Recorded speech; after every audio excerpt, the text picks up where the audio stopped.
खर्च कम हो और बचत ज्यादा, आपका फाइनेंशियल गाइड योर मनी इस सोच से एक कदम आगे बढ़कर ये कहता है कि खर्च कम हो और बचत के साथ निवेश भी बढ़े।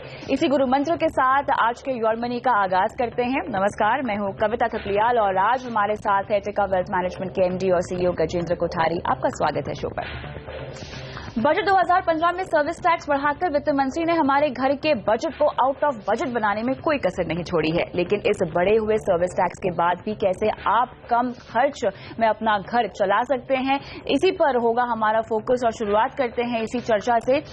सर्विस टैक्स यहाँ पे बढ़ाकर 14% कर दिया गया है। गजेंद्र जी, लाइफस्टाइल जो है हमारी अब ऑल्टर करने का वक्त आ गया है, क्या कहना है आपका?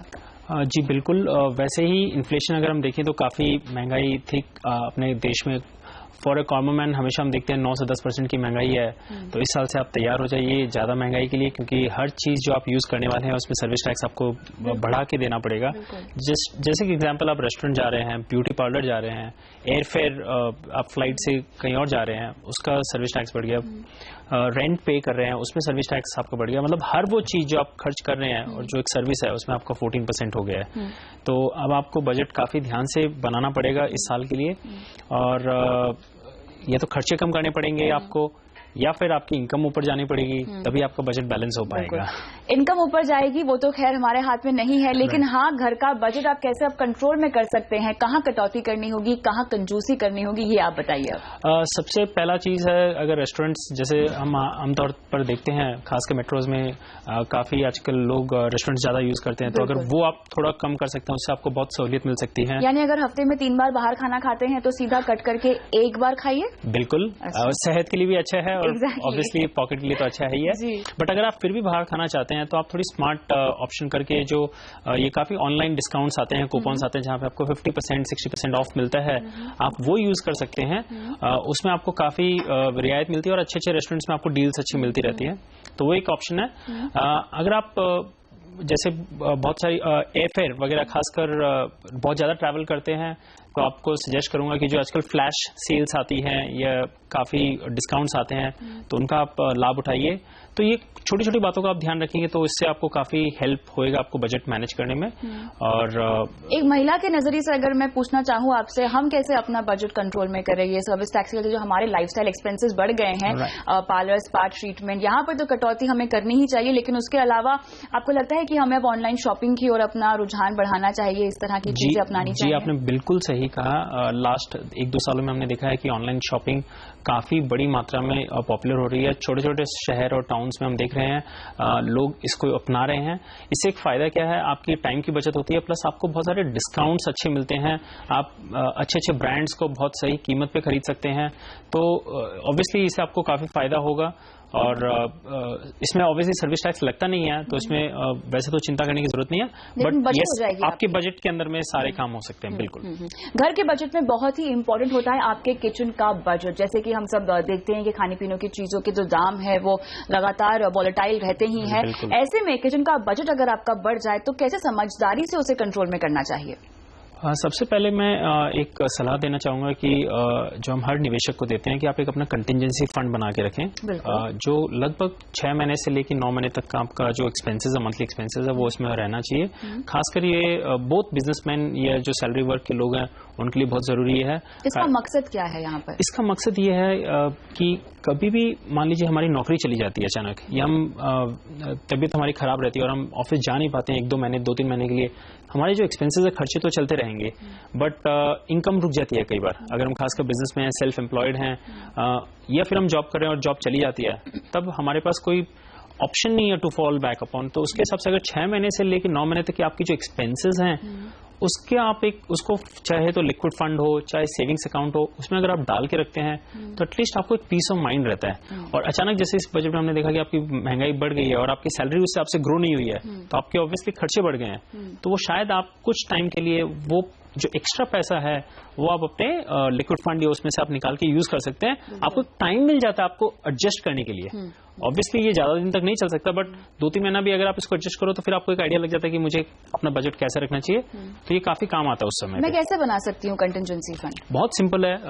आपका जो मंथली एक्सपेंसेस है, मान लीजिए 50,000 है, तो 50,000 into 6 एटलीस्ट इतना पैसा 3 लाख रुपए आपका ये तो लिक्विड फिक्स डिपॉजिट में होना चाहिए या फिर एक लिक्विड फंड में होना चाहिए, जहां पे आपको 8-8.5% आपको रिटर्न भी मिल रहा है, आपका पैसा काम कर रहा है आपके लिए, और फ्लेक्सिबिलिटी भी है, जिस वक्त आपको जितना पैसा निकालना आप निकाल सकते हैं। तो ये जो सोल्यूशन है, ये मैं हर निवेशक को ये कहूंगा कि ये सबसे पहला स्टेप होना चाहिए आपका फाइनेंशियल प्लानिंग की तरफ। यहाँ पर मैं एसआईपी के जरिए निवेश कर सकती हूँ या मैं लमसम निवेश कर सकती हूँ लिक्विड फंड्स में? आपने बहुत अच्छा सवाल उठाया है। हम बहुत सारे निवेशकों को ये सलाह देते हैं जो खासकर जॉब करते हैं, हर महीने आप 2,000 या 5,000 रुपए की एक एसआईपी लिक्विड फंड में कीजिए, तो आपका एक लिक्विड फंड का कॉर्पस बढ़ जाएगा। क्योंकि अगर आज मैं आपको बोलूँ 3 लाख रुपए अचानक आप लिक्विड फंड में डाल दो या फिक्स डिपॉजिट कर दो, शायद आपके पास नहीं हो, बट आप अपनी सैलरी से जो भी डिपेंड करते हैं 5% आप निकाल के हर मंथ उसमें लिक्विड फंड की एसआईपी आप कर सकते हैं। जिस दिन वो आपका कॉर्पस बन जाता है तब आप वो एसआईपी रोक सकते हैं फिर, क्योंकि फिर वो कॉर्पस आपके लिए काम आएगा। बिल्कुल, लेकिन ये लिक्विड फंड यहाँ पर क्या आप सिर्फ बढ़े हुए किचन के बजट के लिए रेकमेंड कर रहे हैं, या अगर आपके लाइफस्टाइल खर्चे भी बहुत ज्यादा है तो आप लिक्विड फंड का इस्तेमाल कर सकते हैं या नहीं करें? लाइफस्टाइल की जो ये एक्सपेंसेस है इसका कोई इलाज नहीं है। बिल्कुल बिल्कुल, और इसकी कोई लिमिट भी नहीं होती है, तो उसके लिए नहीं कह रहा हूं। मैं तो ये कह रहा हूं कि बेसिकली कभी भी घर पे कोई ऐसी काइंड ऑफ स्थिति आती है तो आपको लिक्विड फंड एक बहुत हेल्प देता है। चलिए, क्लियरली यहाँ पर बढ़े हुए सर्विस टैक्स का आपके घर के बजट पर असर तो पड़ेगा ही, लेकिन अगर समझदारी से काम लिया जाए, खासतौर से अगर अपने लाइफस्टाइल एक्सपेंसेस को आप थोड़ा सा स्मार्टली खर्च करेंगे तो यहाँ पर काफी बचत हो सकती है। इसी नोट पे वक्त हो गया एक ब्रेक का, लेकिन ब्रेक के बाद बात करेंगे सुकन्या समृद्धि स्कीम की। क्या ये आपकी बेटी की पढ़ाई और उसकी शादी के लिए सबसे बेहतरीन स्कीम है? क्या इसके अलावा भी आपके पास और कोई विकल्प है? इस पर करेंगे चर्चा इस ब्रेक के बाद।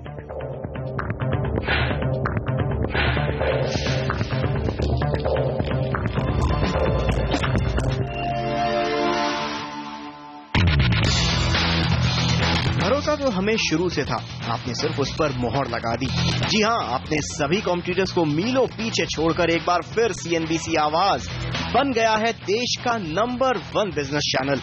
पिछले 10 सालों से हमारे बेदाग रिकॉर्ड को आपके प्यार और भरोसे ने कायम रखा है। इसी का नतीजा है कि बजट के दिन सभी बिजनेस चैनलों पर भारी पड़ा सीएनबीसी आवाज। देश के 61% दर्शकों ने बजट को समझने के लिए सीएनबीसी आवाज को चुना, और इसीलिए हम बजट के दिन अपने निकटतम हिंदी प्रतियोगी को धूल चटाकर 1.5 गुना बड़े साबित हुए। एक बार फिर ये साबित हुआ कि बिजनेस और राजनीति में फैसले लेने वाले लोग सीएनबीसी आवाज देखना पसंद करते हैं, और बिजनेस चैनलों में कायम हुई सीएनबीसी आवाज की बादशाहत।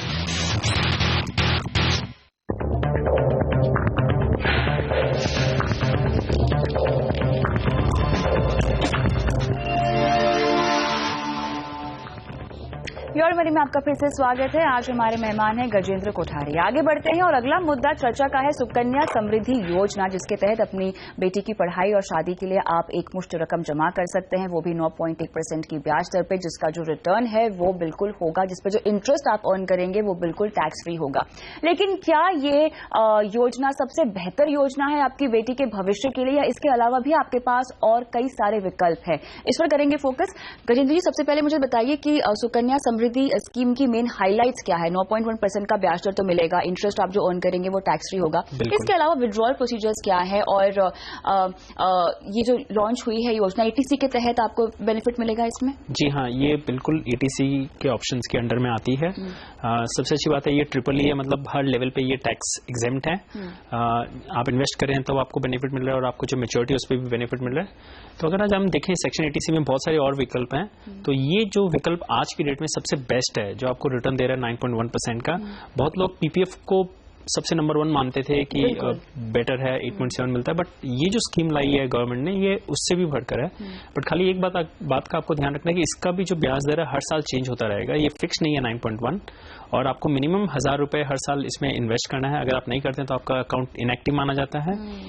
एक बात और ध्यान रखनी है कि 10 साल की उम्र की लड़कियां के नाम पे ही आप कर सकते हैं, उसके बाद आप नहीं कर सकते हैं। सो वो है, और इसका जो मिनिमम होल्डिंग पीरियड है ये 18 साल है। अगर आप 18 साल के बाद जो आपकी डॉटर है उनकी शादी हो जाती है तो फिर आप वो पैसा उस वक्त निकाल सकते हैं, ये उसकी पढ़ाई और शादी के लिए है। अगर 21 साल तक शादी नहीं होती है तो 21 साल पे ये ऑटोमेटिकली मैच्योर हो जाती है और आपका पैसा आपको मिल जाता है। नाउ एक फैमिली में अगर 2 डॉटर्स हैं तो दोनों इसका लाभ उठा सकते हैं। हालांकि टैक्स बेनिफिट आपको एक पे ही मिलेगा, बट आप दोनों डॉटर के नाम पे कर सकते हैं। तो ये मेरे हिसाब से बहुत अच्छा ऑप्शन है गर्ल चाइल्ड की जो एजुकेशन है उसकी शादी के लिए। जो भी पेरेंट्स ये रकम सेफ तरीके से रखना चाहते हैं अपने डॉटर की शादी के लिए, तो इससे बढ़िया विकल्प आज के डेट में नहीं है। आपको कहने का मतलब है कि कोई रिस्क ज्यादा नहीं उठाना चाहते हैं। राइट, बिल्कुल। बट अगर हम उसको दूसरे एंगल से देखें, 9% अगर जो आज हमको मिल रहा है, और हम खासकर एजुकेशन, हम इन्फ्लेशन की बात करें, महंगाई की बात करें, इस पूरी योजना में इन्फ्लेशन का एंगल मिसिंग है। राइट, आपने एकदम बिल्कुल सही कहा। तो अगर हम इस इन्फ्लेशन की बात करें, जो हम एजुकेशन इन्फ्लेशन है, ये शादी मैरिज का इन्फ्लेशन, अगर आप सही मायने में देखें तो ये 10% है, ये उससे ऊपर ही है, इससे कम नहीं है। तो लॉन्ग टर्म में जो ये स्कीम है, ये मेरे ख्याल से इन्फ्लेशन को बीट नहीं कर पाएगी। और चूंकि वैसे ये लॉन्ग टर्म है, 10 साल 15 साल की अगर आपकी अवधि है, तो मैं रेकमेंड करूंगा एज ए फाइनेंशियल प्लानर, अगर आप थोड़ा रिस्क इंटरिम उठा सकते हैं तो SIP एक ज्यादा अच्छा तरीका है, ज्यादा फ्लेक्सिबल तरीका है जो आप कर सकते हैं। आप अपनी डॉटर के नाम पे भी SIP कर सकते हैं, और वो 18 ईयर्स के बाद में जब वो मेजर हो जाती हैं तो वो उनके नाम पे वो पैसा जाता है और वो टैक्स फ्री होता है जी। बट अगर हम लास्ट 20 साल की हिस्ट्री देखें तो जो SIP है, नॉर्मल सारे SIP एज ए कैटेगरी 15 से 18% के बीच में बहुत कंफर्टेबली रिटर्न दिए हैं। तो अगर हम इंडिया ग्रोथ की बात करें, 10 साल अच्छे होने जाने हैं, तो मैं रेकमेंड करूंगा, चाहे तो वो 50-50 कर सकते हैं, या फिर अगर वो थोड़ा रिस्क उठा सकते हैं तो लॉन्ग टर्म में SIP ने इक्विटी डाइवर्सिफाइड फंड बहुत अच्छा विकल्प रहेगा। यहाँ पर कुछ फंड्स का नाम आप रेकमेंड करना चाहेंगे? बिल्कुल। अगर आप रिस्क नहीं लेना चाहते हैं, आप सेफ खेलना चाहते हैं, टॉप 50 कंपनीज में इन्वेस्ट करना चाहते हैं, 100 कंपनीज में, Franklin India blue chip fund है, मेरे एसेट इंडिया अपॉर्चुनिटीज फंड है, बिरला सनलाइन फ्रंटलाइन इक्विटी फंड है। ये सारे फंड्स का काफी अच्छा ट्रैक रिकॉर्ड है और काफी इंडेक्स को जो काफी अच्छे मार्जिन से आउट परफॉर्म करते हैं, तो आप इन किसी में भी आप निवेश कर सकते हैं SIP के जरिए। बिल्कुल। गजेंद्र जी, इसके अलावा कई सारे चाइल्ड प्लान्स भी बाजार में लॉन्च होते हैं, अगर इनका मुकाबला किया जाए SIP से तो ये कैसे है? मैं आपको ये रेकमेंड नहीं करूंगा, बिकॉज इसमें चाइल्ड प्लान ये इंश्योरेंस कंपनीज के द्वारा दिए जाते हैं। बिल्कुल। तो ये कॉम्बो प्रोडक्ट होता है जिसमें इंश्योरेंस भी मिलती है और आपको इन्वेस्टमेंट भी होता है। मैं हमेशा ये कहूंगा, आप अपना इंश्योरेंस और इन्वेस्टमेंट सेपरेट रखिए। और जो चाइल्ड प्लान आप इंश्योरेंस कंपनी से लेते हैं, वो उसमें एक्सपेंसेस ज्यादा होते हैं, फ्लेक्सिबिलिटीज कम होती हैं, तो उससे बढ़िया SIP आपको ज्यादा बेटर रहेगा। ऑब्वियसली SIPs में आपको टैक्स बेनिफिट कुछ नहीं है सेक्शन 80C के तहत, बट लॉन्ग टर्म में रिटर्न्स काफी अच्छे हैं। एग्जैक्टली। तो यहाँ पर SIP करने के लिए एक तो डिसिप्लिन आपको मेंटेन करना होगा, साथ ही आपकी जो अवधि है वो लंबी होनी चाहिए, शॉर्ट टर्म का नजरिया। इसी में एक मैं आपको एग्जांपल, मेरी डॉटर का एग्जांपल देना चाहता हूँ, अदिति कोठारी। जब वो 4 साल पहले आई थी इस दुनिया में, उसी दिन से मैंने उसके नाम पे 10,000 रुपीज की SIP शुरू की थी।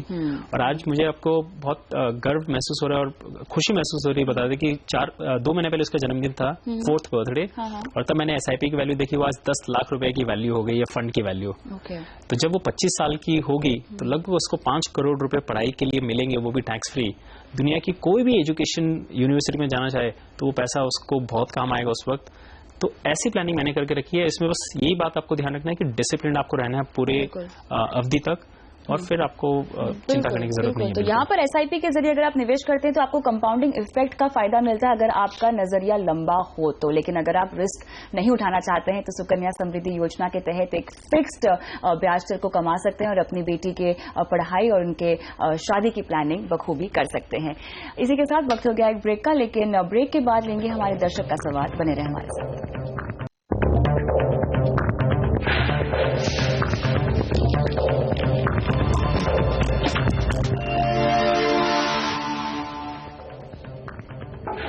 प्योर मनी में आपका फिर से स्वागत है और अब शुरुआत करते हैं सवाल जवाब के सिलसिले के साथ। मेरे साथ बने हुए हमारे आज के मेहमान गजेंद्र कोठारी। लेते हैं चेतन शर्मा का सवाल, हमारे साथ फोन लाइन पे जुड़े हैं। चेतन नमस्कार, बताएं कहां से बोल रहे हैं, क्या करते हैं आप? चेतन, आपको मेरी आवाज आ रही है?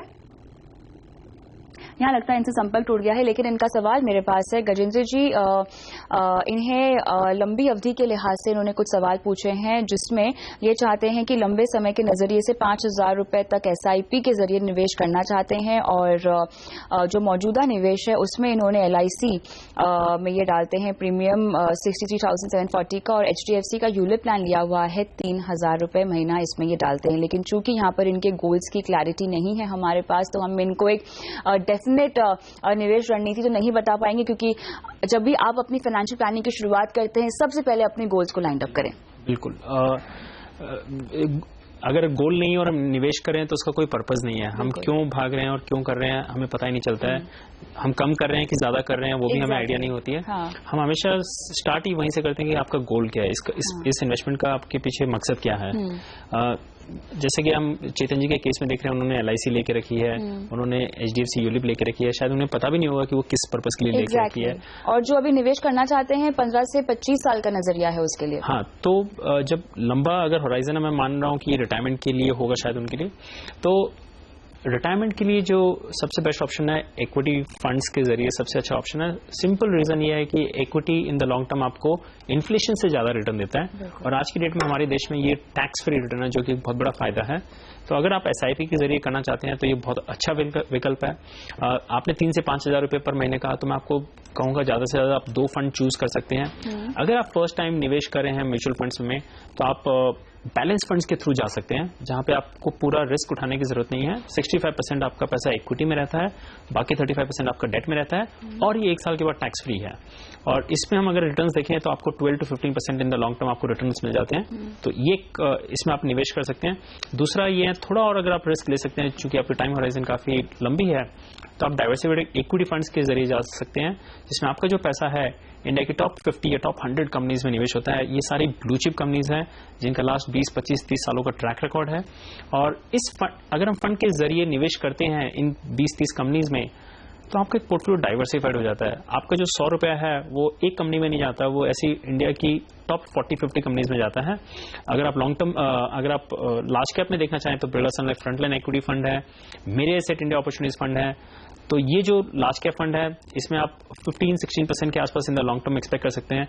अगर आप थोड़ा और रिस्क लेना चाहते हैं तो मिड कैप्स में जा सकते हैं, जो कि मैं अभी आपको रिक्वेस्ट नहीं करूंगा, बट थोड़े टाइम बाद जब आपको एक्सपीरियंस हो जाए इसका, उसके बाद आप मिड कैप में जा सकते हैं। तो UTI मिड कैप है, या मेरे एसेट इमर्जिंग ब्लू चिप है, या रिलायंस स्मॉल कैप है। ये थोड़े ज्यादा रिस्क है, बट यहाँ पे इनकी एज भी पता नहीं है हमें, ताकि हम इन्हें उसी तरह का पोर्टफोलियो भी रेकमेंड करें। तो जो फंड्स इन्होंने आपको रेकमेंड किए हैं अपने पोर्टफोलियो में आप शामिल कर सकते हैं। इनफैक्ट अपने पोर्टफोलियो को आप बना सकते हैं। लेकिन आप अपने फाइनेंशियल प्लानिंग की अगर शुरुआत कर ही रहे हैं चेतन, तो बहुत जरूरी है कि आप अपने गोल्स को लाइन अप कर दें। और सबसे पहला गोल आपका यहाँ पर रिटायरमेंट का होना चाहिए, क्योंकि लंबी अवधि का टाइम है। जितना जल्दी आप निवेश की शुरुआत करेंगे उतना आपके लिए बेहतर होगा। आपको फंड के नाम मैं एक बार फिर से बता दूं, यहाँ पे बिरला सन लाइफ फ्रंटलाइन इक्विटी, मेरे estate India opportunity, UTI mid cap और मेरे एस्टेट इमर्जिंग ब्लू चिप, और उसके साथ ही UTI रिलायंस स्मॉल कैप को भी रेकमेंड किया जा रहा है। बहुत बहुत शुक्रिया इसी के साथ गजेंद्र जी आज शो पर आने के लिए। और योर मनी में आज के लिए इतना ही, लेकिन आप बने रहे CNBC आवाज के साथ। नमस्कार।